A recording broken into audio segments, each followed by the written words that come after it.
Hey guys, I'm Pooja and welcome to our YouTube channel Currentsology with Sunny Virat. तो guys आप लोग कैसे हो? आशा करती हूँ कि आप लोग अच्छे होंगे और आपकी स्टडी भी अच्छे से चल रही होंगी।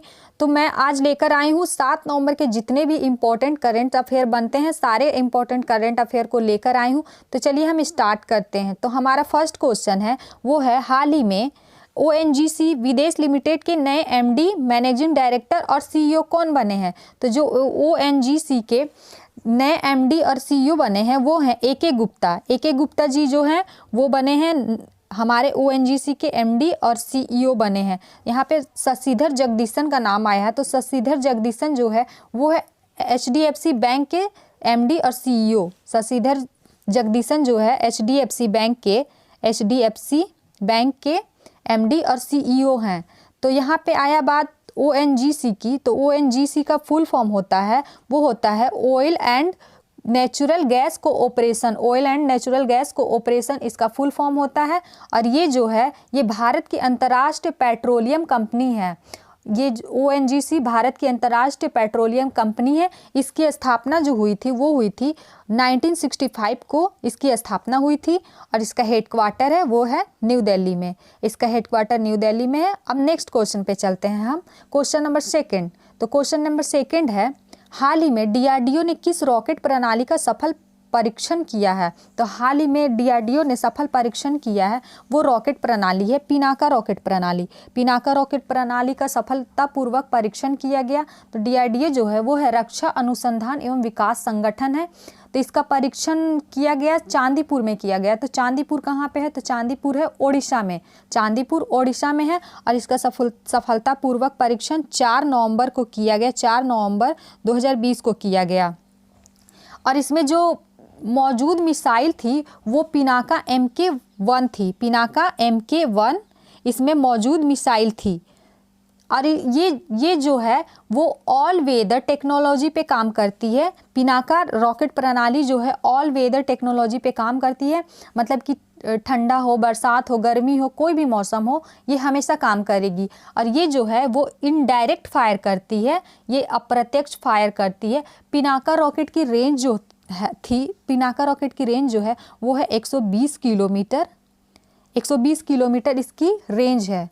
तो अब नेक्स्ट क्वेश्चन पे चलते हैं। Question number 3। तो क्वेश्चन नंबर 3 है टिल वी विन पुस्तक किससे संबंधित है? तो टिल वी विन पुस्तक जो है वो कोविड-19 से संबंधित है। कोविड-19 से संबंधित है। और जिसने इसको लिखा है वो एम्स के सबसे बड़े डॉक्टर हैं, एम्स के निदेशक हैं रणदीप गुलेरिया ने इसको लिखा है। रणदीप गुलेरिया और उनके साथ 2 और डॉक्टर ने मिलकर लिखा है। तो इसमें जितने भी कोविड-19 के खिलाफ लड़ाई और उस आने वाले दिनों में महामारी से निपटने के लिए इसमें सारा कुछ दिया गया है। तो अब हम नेक्स्ट क्वेश्चन पे चलते हैं। Question number 4। तो क्वेश्चन नंबर 4 है वो है हाल ही में HDFC बैंक की मुख्य सूचना अधिकारी यानी कि CIO के रूप में किसे नियुक्त किया गया है? तो CIO के रूप में जो HDFC बैंक के CIO के रूप में नियुक्त किया गया है वो है रमेश लक्ष्मी नारायण को नियुक्त किया गया है। तो यहाँ पे HDFC बैंक आया। तो HDFC बैंक का फुल फॉर्म होता है वो है housing development finance cooperation. Housing development finance cooperation इसका फुल फॉर्म होता है। इसकी स्थापना जो हुई थी वो हुई थी अगस्त 1994 को। अगस्त 1994 को इसकी स्थापना हुई थी। इसका हेडक्वार्टर है वो मुंबई में है। इसका हेडक्वार्टर मुंबई में है।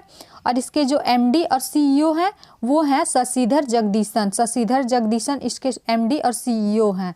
तो अब नेक्स्ट क्वेश्चन पे हम चलते हैं। Question number 5।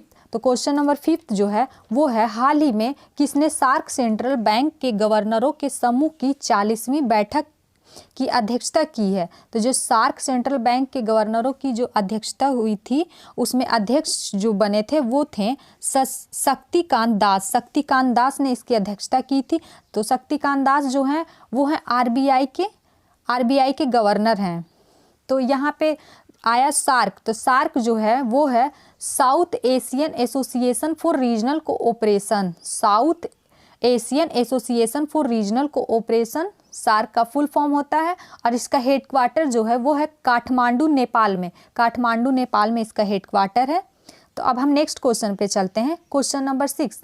तो क्वेश्चन नंबर 6 है, हाल ही में इंटरनेशनल डेब्यू से पहले 100 IPL मैच खेलने वाले पहले क्रिकेटर कौन बने? तो जो हाल ही में इंटरनेशनल डेब्यू में पहले 100 IPL खेले हैं वो है सूर्य कुमार यादव। सूर्य कुमार यादव जो है वो 100 IPL मैच खेले हैं, जो इंटरनेशनल डेब्यू से पहले क्रिकेटर बने हैं। तो ये सूर्य कुमार यादव जो है वो है मुंबई इंडियंस के बल्लेबाज हैं और ये बिना कोई इंटरनेशनल मैच खेले 100 IPL मैच खेले हैं। इन्होंने बिना कोई इंटरनेशनल मैच खेले 100 IPL मैच खेले हैं। तो अब नेक्स्ट क्वेश्चन पे चलते हैं हम, क्वेश्चन नंबर 7। तो क्वेश्चन नंबर 7 है, हाल ही में युद्ध और सशक्त संघर्ष में पर्यावरण के शोषण को रोकने के लिए अंतर्राष्ट्रीय दिवस कब मनाया गया? तो जो हाल ही में युद्ध और सशक्त संघर्ष में पर्यावरण के शोषण को रोकने के लिए अंतर्राष्ट्रीय दिवस मनाया गया वो 6 नवंबर को मनाया गया, 6 नवंबर को मनाया गया। तो अब नेक्स्ट क्वेश्चन पे हम चलते हैं, क्वेश्चन नंबर 8। तो क्वेश्चन नंबर 8 में है, हाल ही में ओपन ईरा, यहाँ पे गलती हो गया है, ईरा, हाल ही में ओपन ईरा में 1000 मैच की जीत दर्ज करवाने वाले पहले टेनिस खिलाड़ी कौन बने? तो जो पहले टेनिस खिलाड़ी बने वो राफेल नडाल बने हैं, राफेल नडाल बने हैं। हाल ही में ईरा में 100 मैच की जीत दर्ज कराने वाले जो खिलाड़ी बने हैं वो राफेल नडाल। तो अब नेक्स्ट क्वेश्चन पे चलते हैं, क्वेश्चन नंबर 9। तो क्वेश्चन नंबर 9 है, हाल ही में पटाखों पर प्रतिबंध लगाने वाला दूसरा राज्य कौन बना है? तो हाल ही में जो पटाखों पर प्रतिबंध लगाया है वो दूसरा राज्य जो बना है वो दिल्ली है। तो यहाँ पे पहला राज्य कौन बना था? तो पहला राज्य जो बना था वो राजस्थान बना था, राजस्थान फर्स्ट और दिल्ली जो है सेकेंड, दिल्ली सेकेंड बना है। तो अब हम नेक्स्ट पे चलते हैं, क्वेश्चन नंबर 10। तो क्वेश्चन नंबर 10 जो है वो है, कैरेट संयुक्त नौसेना अभ्यास का संबंध किन दो देशों से है? तो जो कैरेट संयुक्त नौसेना अभ्यास का संबंध है वो है अमेरिका और बांग्लादेश के साथ, अमेरिका और बांग्लादेश के साथ है। तो यहाँ पे कैरेट आया है, तो कैरेट का जो फुल फॉर्म होता है वो cooperation upload readiness and training, इसका फुल फॉर्म होता है। तो अब नेक्स्ट क्वेश्चन पे चलते हैं, क्वेश्चन नंबर 11। तो क्वेश्चन नंबर 11 जो है वो है, हाल ही में कौन सा देश पेरिस जलवायु समझौते से आधिकारिक रूप से बाहर हो गया है? तो जो पेरिस जलवायु समझौता है उससे आधिकारिक रूप से बाहर हो गया है वो है अमेरिका। अमेरिका जो है वो इससे बाहर हो गया है। तो ये जो पेरिस जलवायु समझौता जो हुआ था वो 2015 में हुआ था। जो COP21 का आयोजन किया गया था वो 2015 में किया गया था, और इस बार जो आयोजन किया गया वो COP25 का आयोजन किया है। तो COP है, यह एक पर्यावरणीय समझौता है। इसका मुख्य कार्य है ग्लोबल ग्रीन हाउस के उत्सर्जन को कम करना, ग्लोबल ग्रीन हाउस के उत्सर्जन को कम करना इसका मुख्य कार्य है।